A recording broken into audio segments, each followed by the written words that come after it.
এই মন্দিরটি একটু অন্য রকমের, কেননা এই মন্দিরে বাস করে 25,000 কালো ইন্দুর। বলা হয় এই 3 দিন কামাখ্যা মায়ের মাসিক চক্র হয়, সেই কারণে বন্ধ রাখা হয় মন্দিরের গর্ভগৃহ। একটি মন্দির যেখানে ফুল, ফল, প্রসাদ নিবেদন করা হয় না, বরং মদের বোতল ভগবানকে নিবেদন করা হয়। সাল 2011, কেরালার পদ্মনাভ স্বামী মন্দিরের 5টি দুয়ার খোলা হয় এবং ভিতর থেকে সোনা, রূপো এবং হীরের গহনা, বেশ কিছু মূর্তি এবং প্রাচীনকালের কয়েন পাওয়া যায়। কিন্তু এখনও এই মন্দিরের একটি দরজা বন্ধ আছে, আর সেই সঙ্গেই বন্ধ আছে এই দরজার পিছনে কি আছে সেই রহস্য।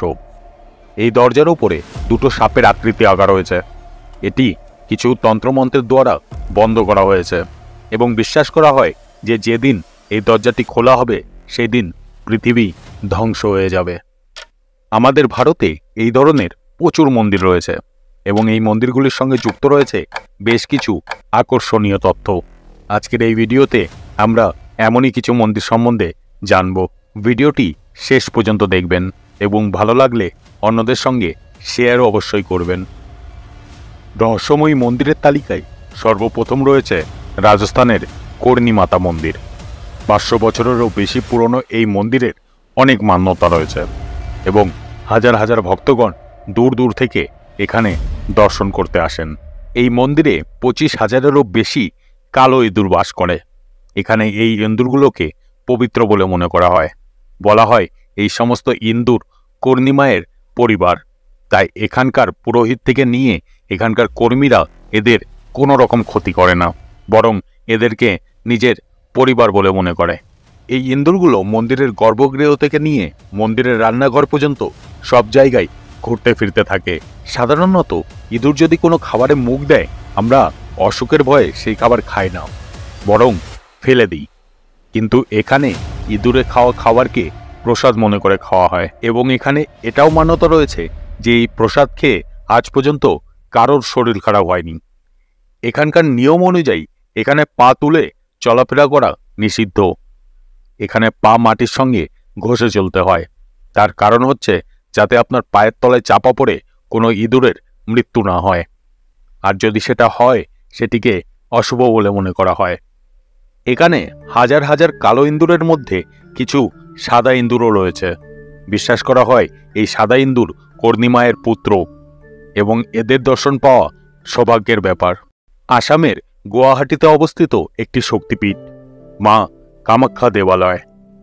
যখন ভগবান শিব মায়ের মৃতদেহটি নিয়ে তাণ্ডব করছিলেন এবং নারায়ণ তার সুদর্শন চক্র দিয়ে মায়ের দেহের 51টি টুকরো করেছিলেন, তার মধ্যে একটি এই স্থানে পড়েছিল, আর সেই অংশটি ছিল মায়ের যোনি। প্রতি বছর জুন মাসে মায়ের মাসিক চক্র শুরু হয় এবং সেই কারণে পরবর্তী 3 দিন পর্যন্ত মন্দিরের গর্ভগৃহ বন্ধ থাকে। এই সময় এখানে অম্বুবাচী মেলার আয়োজন করা হয়। অম্বুবাচী মেলার সময় এখানে দেশের বিভিন্ন অঞ্চল থেকে হাজার হাজার সাধু এখানে আসেন। এই 3 দিন ভক্তরা মন্দিরের চারপাশে বসে ভজন কীর্তন করেন। মধ্যপ্রদেশের উজ্জয়নে অবস্থিত কালভৈরব মন্দির। কালভৈরব ভগবান শিবের একটি রূপ এবং কালভৈরব দেবীর সমস্ত শক্তিপীঠগুলির রক্ষা করেন।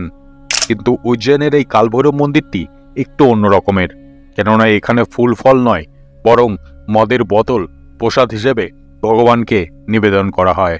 যেখানে মদ এবং এই জাতীয় যাবতীয় জিনিসগুলি মন্দিরের থেকে দূরে রাখা হয়, সেখানেই এই মন্দিরে এর ঠিক বিপরীত হয়। এখানে ভগবানকে মদের বোতল প্রসাদ হিসেবে নিবেদন করা হয়।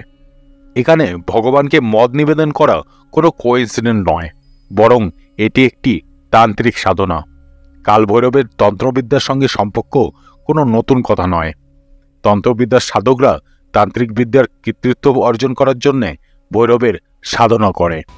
ভারতে এমন বহু মন্দির আছে যেখানে কালা জাদু এবং ভূত প্রেত ঝাড়ানো হয়।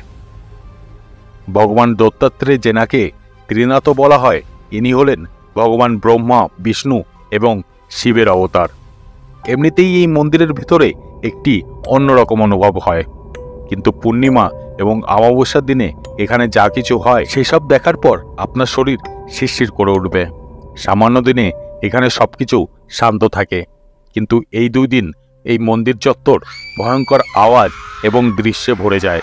প্রতি পূর্ণিমা এবং অমাবস্যার দিন এখানে হাজার হাজার মানুষের ভিড় জড়ো হয়, যাদের ওপরে ভূত প্রেতের ছায়া থাকে।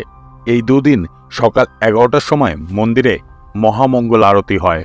এই সময় এই সমস্ত মানুষ ভগবানকে খিস্তি দেয়, ভগবানের নামে নোংরা নোংরা কথা বলে। এটি বিশ্বাস করা হয় যে ভূত প্রেতেরা এদের দিয়ে এইসব করিয়ে থাকে। এটিও বিশ্বাস করা হয় যে এই মন্দিরে যাওয়ার পর এবং এই মহামঙ্গল আরতিতে অংশগ্রহণ করার পর এই সমস্ত মানুষের ওপর থেকে ভূত প্রেতের ছায়া চলে যায়। তাহলে বন্ধুরা, এই ছিল ভারতের কিছু রহস্যময়ী মন্দির সম্পর্কে কিছু তথ্য। আমরা আশা করছি ভিডিওটি আপনাদের ভালো লেগেছে। ভিডিওটি ভালো লাগলে অন্যদের সঙ্গে শেয়ার অবশ্যই করবেন এবং এই ধরনের ভিডিও দেখার জন্যে ধার্মিক জ্ঞান বাংলা ইউটিউব চ্যানেলটি সাবস্ক্রাইব করে রাখবেন। তাহলে দেখা হচ্ছে পরবর্তী একটি ভিডিওতে অন্য একটি কাহিনী নিয়ে। নমস্কার।